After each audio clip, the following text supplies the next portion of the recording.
Let's not talk about the iPad today, let's talk about this instead.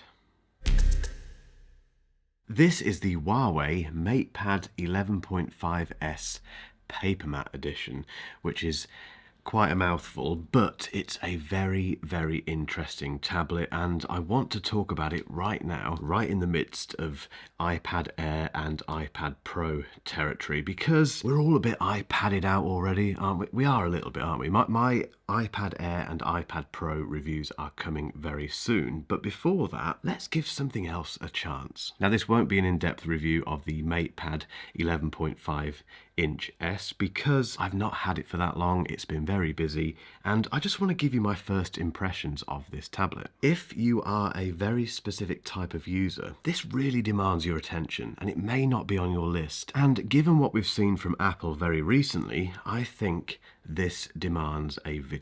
So let's get into it. Okay, let's move this in frame so you can see this display. The display is the key thing.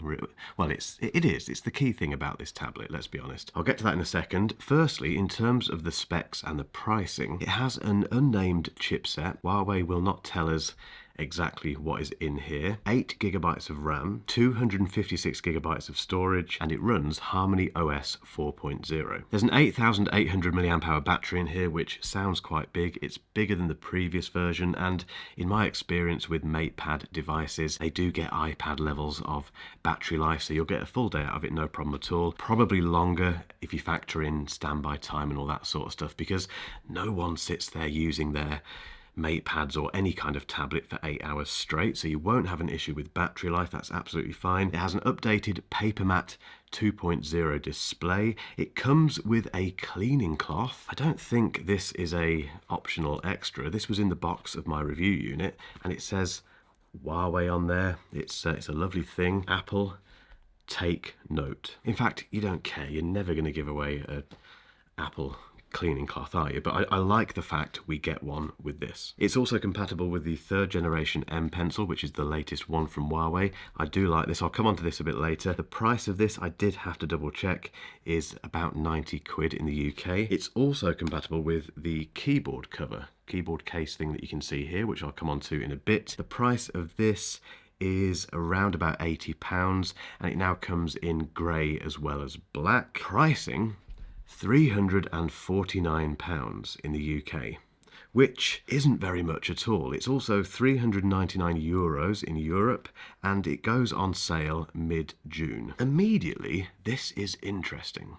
Okay, let's get onto the design and the display. Now, firstly, you don't get one of these stickers on your consumer version of the MatePad 11.5S because this is a review unit, and it's got one of those stickers on that if you take it off, it takes ages to clean, and I couldn't be bothered, so I've just kind of scrubbed out the serial number.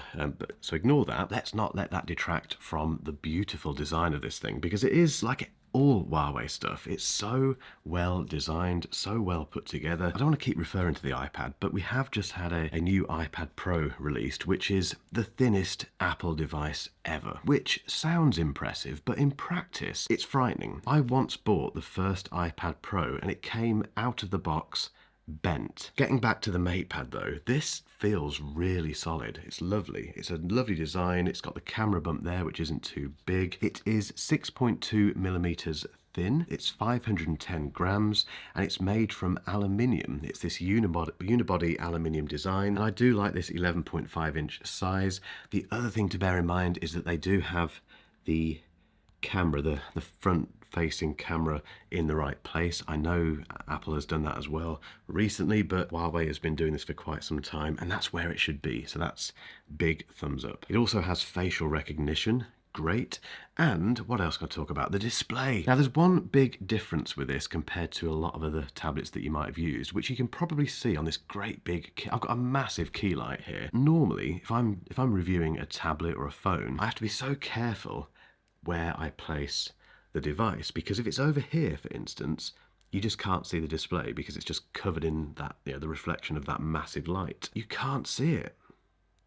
I mean, there's clearly something over there. There's a light over there because there's a bit of well, the screen gets a bit brighter, but I genuinely cannot believe how easy this is to film. This is a YouTuber's dream. It eliminates up to 98% of light interference, and I can confirm that. Look, even holding it up to that light,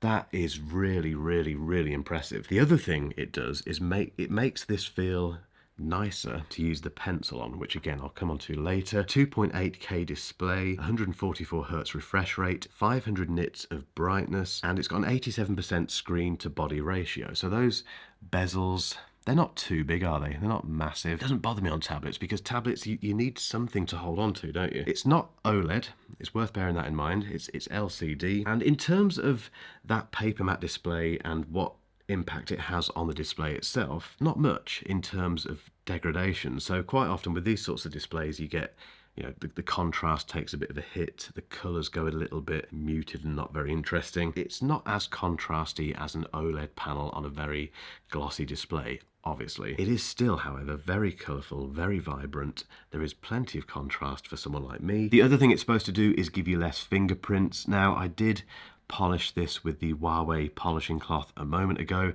and just handling it now for this video, you can see we are still getting fingerprints, but I don't know of a device where you don't get fingerprints, even if it has an anti-fingerprint coating or whatever they call it. It's impossible to get rid of them completely. They're not magic displays. You're going to get fingerprints, but hopefully you should get less fingerprints.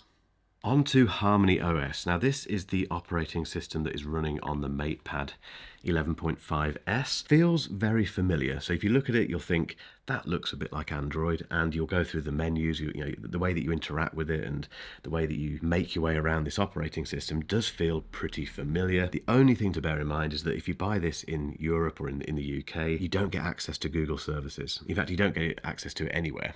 This does not have access to Google services. Now, you can get around this. There are ways to sideload your favorite apps and, you know, get the Google services up and running on the MatePad 11.5S, and it's up to you if that's a problem. Basically, I've got them working on Huawei stuff before, and they work pretty well. I guess the thing is, it's not guaranteed, so your favorite apps from, let's say, your iPad may not work on this. So you need to just bear that in mind, do a bit of research beforehand. What you do get is access to the app gallery. Now, the app gallery it's Huawei's app store, basically, and there's tons of stuff on there. A lot of it you may not recognize. To be fair, you get a lot of apps pre-installed on this, and it doesn't feel like bloatware. There's a lot of good stuff in here. There's a good email client, there's a good notepad, calculator app. Again, Apple, please take note. Look, that's how you do a calculator app, and it's clearly quite straightforward. We have no idea what chipset this is running, but it's a very quick tablet. I've said this about phones recently, it's the same thing with tablets. We've reached a point now where talking about performance, everyday performance, is almost a moot point because they're all very quick. Now, one app to talk about definitely is Go Paint. Now, this is Huawei's own painting app, obviously. They've launched that in tandem with the 11.5S. It feels very much like Procreate. I'm not an artist, as you can see, although that could be considered art, who knows? What is art? Who is anyone to say that that is not art?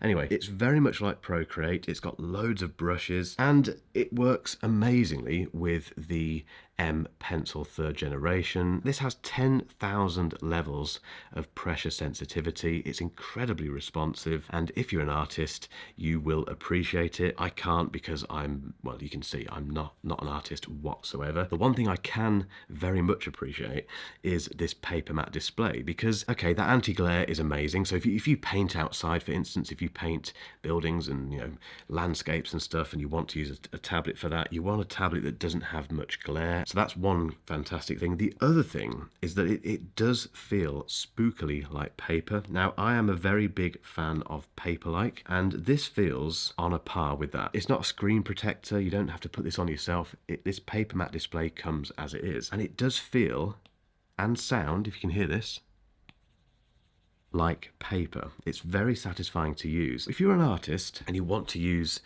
a Procreate-like app, and it is very similar to Procreate in terms of the functionality. They've done a brilliant job with this. So this is Huawei's magical, it's not the magic keyboard, but it's Huawei's keyboard case for the MatePad 11.5S. Now it comes in two parts, so you have this kind of rear casing thing, which very conveniently goes on there. Looks very nice. It has a kickstand. I love this. There you go, so you can just use that to prop up your MatePad while you're watching stuff, but it does have a keyboard obviously as well. The magnets aren't bad. In fact, the magnets are really good. So you attach it there and then you pull that forward and then you have your docked MatePad. The keyboard itself is very nice. It's very clicky.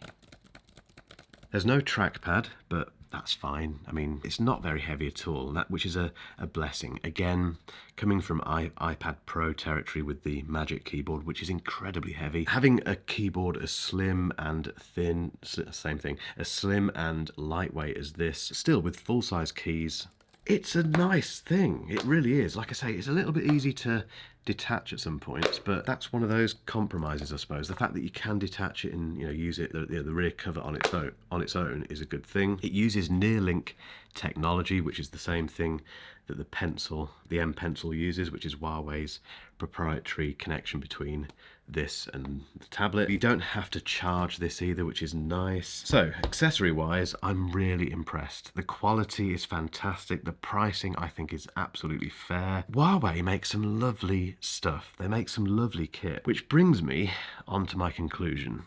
Now this conclusion is based on limited use of this. If you want me to do a longer term review of the MatePad 11.5S, let me know down in the comments. But my initial impressions, £349 is not very much money to spend on a tablet of this quality. It's so well made. I cannot get over to you how well made this is. This PaperMatte display is superb. If that is something that matters to you, and if you want a fantastic drawing, painting experience on your tablet, for 350 quid, even if it's just a sketch pad, and you're getting a full-blown tablet here as well. The caveat, as always, is the fact that Google Services isn't built into HarmonyOS by default. And as mentioned earlier, some of your favorite apps, you may have to do a bit of work to get them working. You can get most of this stuff working, to be honest. I wouldn't let that put you off completely, but just bear in mind it's not quite as out of the box compatible potentially as an iPad, for instance. Let me know what you think in the comments, guys.